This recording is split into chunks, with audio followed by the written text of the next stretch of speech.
Hello guys, आपका मेरे channel PBM line में बहुत बहुत स्वागत है। आज हम कक्षा 9 के विज्ञान विषय का एक सैंपल पेपर प्रस्तुत करेंगे। यह सैंपल पेपर का पार्ट 1 होगा। पार्ट 2 2 दिन बाद प्रस्तुत करेंगे। तो आइए वीडियो शुरू करते हैं। अर्धवार्षिक परीक्षा विज्ञान का कक्षा 9 का 3 घंटे का पेपर होगा।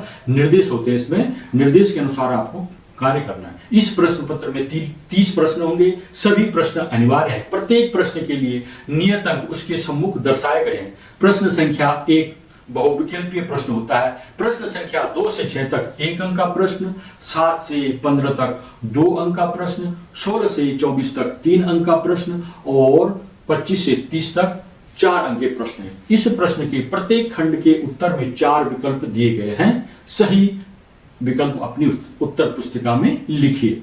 प्रश्न 1 का है, अम्लीय विलयन का पीएच मान होता है pH greater than 7, pH less than 7, pH बराबर 7 या पीएच बराबर 14। सही आंसर है इसका पीएच बराबर 7। साधारण नमक का रासायनिक सूत्र है NaCl, HCl, NaOH या HNO3। The correct answer is NaCl।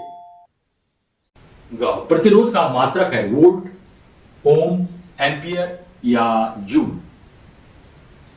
The correct answer is ओम।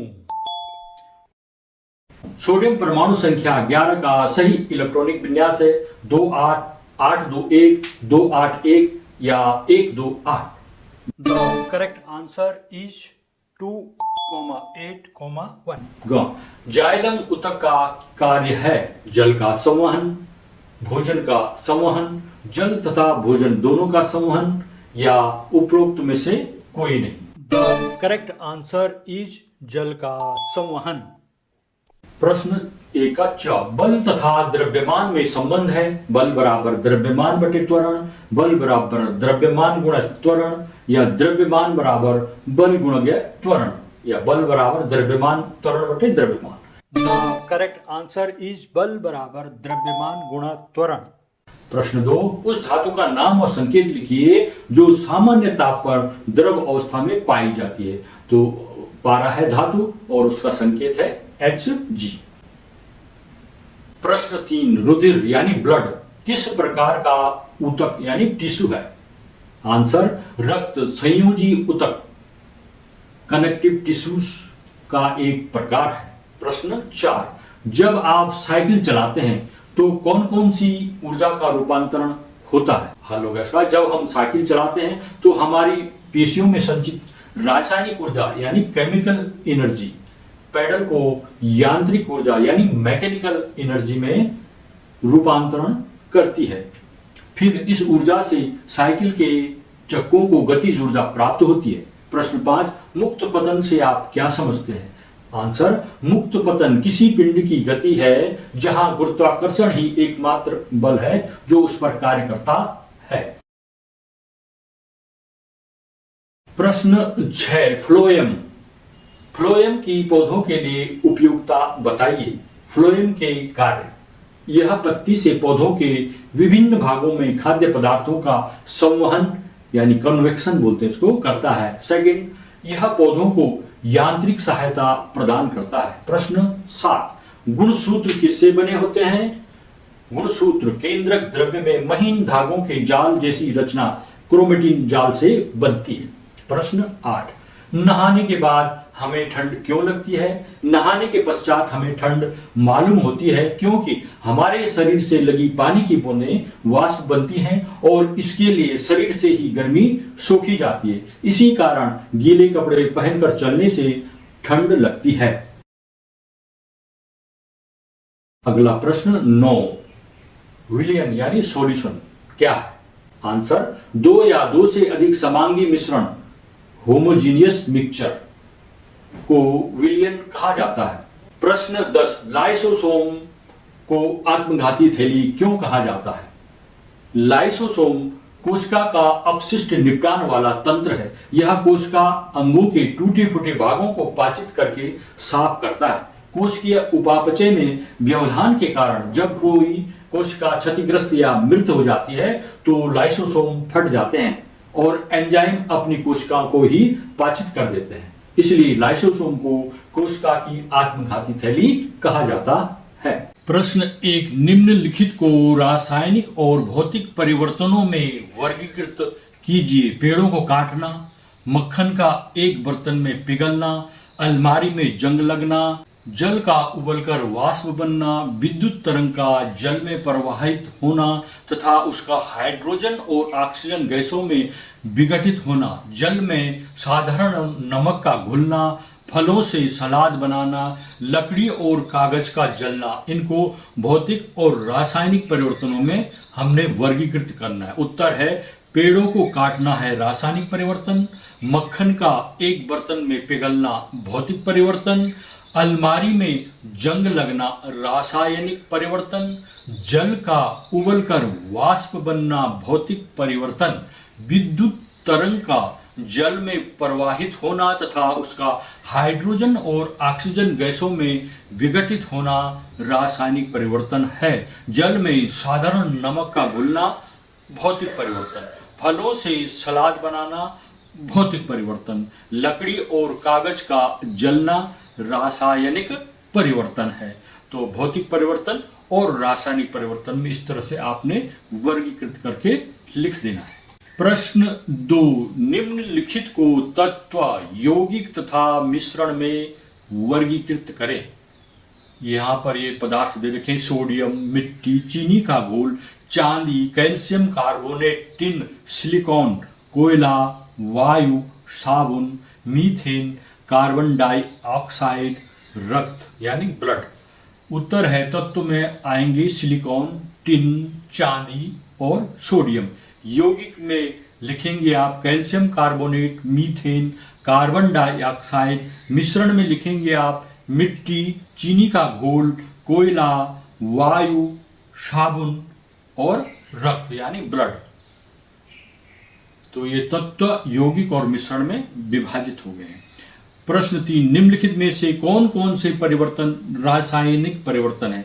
यहाँ पर केवल आपने रासायनिक परिवर्तन बताना है। पौधों की वृद्धि, लोहे में जंग लगना, लोहे के चूर्ण तथा बालू को मिलाना, खाना पकाना, भोजन का पाचन, जल से बर्फ बनना, मोमबत्ती का जलना। उत्तर में लिखेंगे आप लोहे में जंग लगना, खाना पकना, भोजन का पाचन और मोमबत्ती का जलना, ये सब रासायनिक परिवर्तन में आते हैं। प्रश्न 4 में है भौतिक एवं रासायनिक परिवर्तन किसे कहते हैं। यहाँ पर आपने भौतिक परिवर्तन और रासायनिक परिवर्तन की परिभाषाएं लिखनी है। भौतिक परिवर्तन वह परिवर्तन जिसमें पदार्थ की अवस्थाओं का अंतः रूपांतरण हो जाता है, परंतु पदार्थ के संगठन तथा रासायनिक प्रकृति में कोई परिवर्तन नहीं होता, भौतिक परिवर्तन कहलाता है। जैसे बल्ब का जलना, जल में नमक का घुलना, मोम का गलना, जल का वाष्पीकरण आदि। रासायनिक परिवर्तन वे परिवर्तन जिनमें एक या अधिक पदार्थ किसी अन्य पदार्थ में परिवर्तित हो जाते हैं, रासायनिक परिवर्तन कहलाते हैं। जैसे लोहे पर जंग लगना, आयरन तथा सल्फर से आयरन सल्फाइड बनना आदि क्या है, रासायनिक परिवर्तन है। प्रश्न 5, किसी पेड़ की शाखा को तीव्रता से हिलाने पर कुछ पत्तियां झड़ जाती हैं। क्यों झड़ जाती हैं। उत्तर, जब किसी पेड़ की शाखाओं को जोर जोर से हिलाया जाता है तो शाखाएं तो तुरंत ही गति की अवस्था में आ जाती हैं, जबकि उनसे जुड़ी पत्तियां जड़त्व के कारण विराम अवस्था में ही बनी रहती है। अतः इसमें से कुछ पत्तियां शाखाओं से अलग होकर गिर जाती हैं। जैसे बस में आप गए होंगे, सफर किया होगा, तो बस में जब ब्रेक लगता है तो हम आगे की ओर झुक जाते हैं। क्यों? क्योंकि बस पे ब्रेक लग गया, बस अचानक रुक गई, और जबकि हम और बस पहले गति अवस्था में थी, बस तो रुक गई लेकिन हमारा शरीर अभी भी गति की अवस्था में है, उस कारण से हम आगे की ओर झुक जाते हैं या आगे की ओर गिर जाते हैं। अगला प्रश्न 6, न्यूटन के गति का प्रथम नियम बताओ। उत्तर होगा इसमें न्यूटन के गति का पहला नियम, यदि कोई वस्तु विराम अवस्था में है तो वह विराम अवस्था में ही रहेगी। यदि वह एक समान चाल में सीधी रेखा से चल रही है तो वैसे ही चलती रहेगी। कंडीशन, जब तक कि उस पर कोई बाह्य बल न लगाया जाए। इसे गैलीलियो का नियम भी कहते हैं। प्रश्न 8 है, पौधों में वाष्पोत्सर्जन के कार्यों का उल्लेख करो। पौधों में वाष्पोत्सर्जन के कार्य, वाष्पोत्सर्जन के कारण जल के अवशोषण, रसावरोहण तथा समान वितरण में सहायता मिलती है। दूसरा, भूमि से खनिज लवणों के अवशोषण में सहायता मिलती है। तीसरा, पौधों में ताप का नियमन रहता है। चौथा, वाष्पोत्सर्जन के कारण पौधे सड़ने गलने नहीं पाते। पांचवा, फलों में शर्करा आदि पोषक पदार्थों की मात्रा में वृद्धि होती है। प्रश्न 9, न्यूटन के गति विषयक प्रथम नियम को बताओ। न्यूटन की गति का पहला नियम, यदि कोई वस्तु विराम अवस्था में है तो वह विराम अवस्था में ही रहेगी। यदि